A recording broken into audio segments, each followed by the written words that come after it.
and that's the technology that's available today. For smaller aircraft, you probably have to do something like ground-based sense avoid. There's some systems like that. The Army's been flying a system, but it requires something like a Sentinel radar. And so it's expensive, and it doesn't scale. You can do it if you're going to be flying all in one area, and you have the money to go out and get a Sentinel radar. You're probably in good shape, but trying to do it in a large scale is not going to work. So the miniaturization of radars might come along, but there are huge power requirements for radars, and so it's not a trivial issue. But those are the two areas we're working in right now. You heard this talk about the work in the Arctic. FAA, in situ, and ConocoPhillips did this work. 4 in situ scan eagles did marine and ice surveys for oil drilling. That's probably the favorite topic of this group. But even in this, and even when the scan eagles were type certified, it's still pretty limited.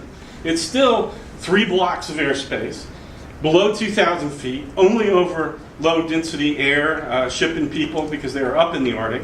And it says the first civil certification of UAVs, which is true, but that doesn't mean you go fly them in the airspace. You still got to have a code, you still have to have approval in the airspace. Okay, so a couple of technologies that might be of interest to you guys. A project that's coming up called the Unmanned Traffic Management, and then some work we did on Playbook, which is controlling multiple UAVs. This is our little homegrown ground control station called MUSIM for multiple UAV simulation. This is a project starting up next year. The idea is, instead of integrating smalls with the airspace now, can we geo-fence them, put them off to the side, and build our own unmanned network? So can we do Amazon over on Highway 280 over in that area and do delivery without having to integrate up at 20,000 feet with the aircraft we're working? This is being run by, we call him PK because no one can pronounce his name. And this is, again, this is starting up. So we're going to be looking at a lot of interesting things about here. How you do geofencing and how that might work. It's really interesting from a human factor side and the ground control side. How do you make sure that they stay within that? Weather integration, congestion management, separation management. There's a number of things here that if you use UAVs in the context that we've been talking about, you'll have to address. So there could be some synergies here where we say, hey, we came up with this idea for self-separation of smalls. You want to do a test in Monterey Bay. Can we do an early adoption of our technology there and do an early test there? That helps benefit everybody. And that's the kind of teaming that we need to be able to do to be able to work with people, to be able to take our technologies out there. So they want to move forward with this in the next 5 years to enable low altitude operations. For the government, that's really fast. So for us, it's moving pretty quickly, and then accommodate increased demand in 10 to 15 years. So this is moving along pretty quickly. This is some work we've done, gosh, maybe for 10 years. We heard someone talk about that the networked systems, the networked vehicles are really the key to this, and I believe that. And one of the problems has been, how do you control multiple vehicles by a single person, right? And so we've been working for a long time with the concept called Playbook. It's analogous to a sports play, and forgive me for the non-Americans because this is an American football play. But this is from Alonzo Stagg, who was a famous football coach. And the idea is you're working with at least semi-intelligent entities, and you can provide them with some information, and they know what their role is. So you call a play, and the tight end doesn't have to ask you what that means. He knows what he's supposed to do, right? So why can't you do that with intelligent entities with UAVs? And we think you can. So we've done that for the DoD with a bunch of different kinds of plays, like troops in contact, which I'll show you an example of, convoy support, area surveillance. Now, one guy calls this play, and it gives 4 or 5 aircraft their marching orders to go carry this out. You can edit it on the fly, do a number of things, so it's dynamic and gives you some capabilities. And then, to me, this fits beautifully into some of the civil work, especially disaster relief. Is so interesting. You have so many different layers of interest and levels of authority, from the Red Cross over here to the Army Corps of Engineers. Everybody wants different information, but how do they get it at the right time? And so I think information management in that is a really important area. Here's an example of the troops in contact play. This was done down at Fort Ord. Doesn't work too well. So anyway, you call troops in contact tango, you give the waypoint, that sends the predator into an overwatch position, and then a shadow flying closer for designating targets.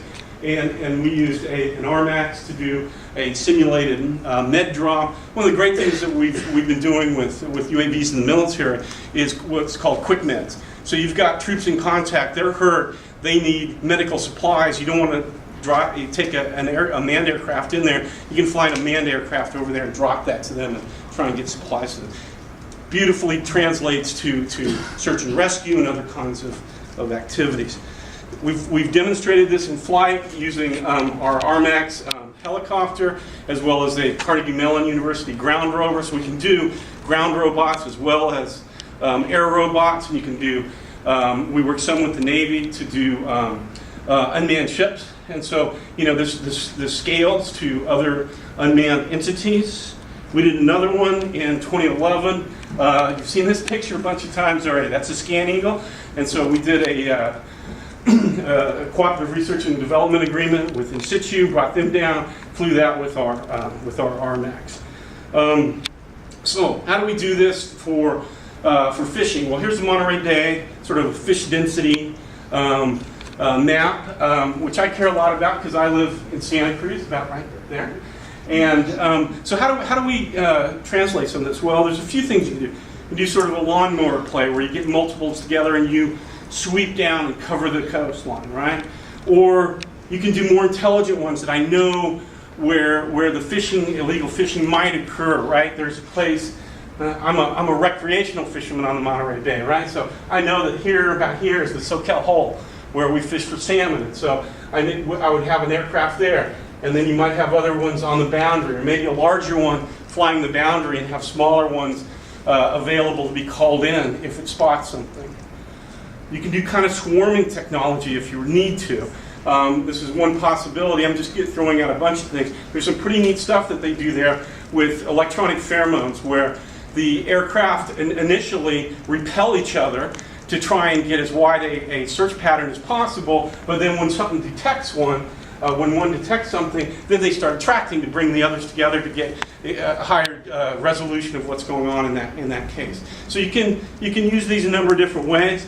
Thought there was one more slide in here, but now you can do it dynamically too. So and intelligently, right? So you can look for flocks of birds or bait fish or changes in temperature gradients that fishermen know that those are good places to go look at for fishing, and then you can change with that. So. So I threw up here the last slide here. So I think I got us back on time. Close. A couple of places that I think make sense for us to try to work together. One is the UAS and the NAS. We are essentially writing the regulatory rules and the MOPs, and we like to work with you on making sure that you understand what those are if you try to go out and do your own work. My work is primarily on the displays on the ground control station, but there are other people, as I mentioned, working on other aspects of that. The unmanned traffic management network. Again, I talked to PK about this a little bit, and he thinks it could make a lot of sense for some of the projects here to be early adopters of some of the technology. So it gives us the demonstration, gives you the technology, and we can all move forward together. And then, again, I think the multiple vehicle control is a real key. And I think I'm leaving tomorrow for a NATO meeting on human autonomy teaming. I think it's a key thing of how we start working with this and having autonomy as team members and not just as robot servants, but more as intelligent team members as we go forward. So, quickly, that's my spiel. Any questions?